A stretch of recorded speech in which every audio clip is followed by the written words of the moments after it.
съедобный золотой снич. Вот такое задание мы получили при оформлении кэнди-бара в тематике Гарри Поттера. С капкейками и тортом все понятно. А вот про снич я решил вам рассказать. Это видео будет коротеньким, так как все составные части этого рецепта мы разбирали в отдельных роликах на нашем канале. Чтобы не повторяться, буду давать на них ссылки. Я Петр Лисавкин, вы на канале Два Зайца. Тут мы говорим о кондитерском деле. Полезно, быстро и доступно. Снич по форме шарик, поэтому делать будем кейк-попсы. Как их делать? Есть подробное видео, ссылочка вот тут и в описании. У меня они из шоколадного бисквита, но вы можете сделать из любых остатков или испечь любимый бисквит. Рецепт моего тут. Кейк-попсы покрыты глазурью. Про глазурь мы тоже рассказывали. Одна из задач сделать их золотыми. Идеально для этого подходит кондурин. Про кондурин у нас на канале есть очень много информации. Если в поиске YouTube просто написать слово кондурин, по-любому на первой странице будет несколько наших видео.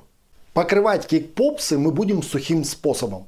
Возьмем вот такую губочку на палочке, окунаем в кондурин и вращательными движениями красим поверхность глазури. Кондурин немного просыпается, но не критично. Из-за черной глазури получается эффект темного золота. На белой глазури будет поярче. Ну и всегда можно покрыть вторым слоем. Теперь займемся крыльями. Их сделаем из вафельной бумаги. Подготовим подходящий макет и распечатаем. Вырезанные крылья клеим на глазурь.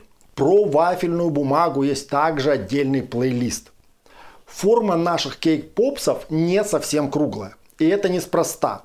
Ровное место нужно, чтобы удобнее приклеивать крылья, а еще нам предстоит доставить этот заказ. Так вот, чтобы во время перевозки не обломались крылья и кейк-попсы не катались по всей коробке, мы сделали одну сторону немного площе. На канале уже месяц не было видео. Это связано с основной работой и с выгоранием. Ролики в последнее время набирают очень мало просмотров, лайков и комментариев. Можно, конечно, ругаться на алгоритмы YouTube, но кажется, что наши темы не очень интересны лично тебе. Если ролик тебе понравился, лайкни, поделись с друзьями, напиши комментарий в поддержку и не только под этим роликом. Ссылки на все упомянутые видео в описании. Надеюсь, до новых встреч.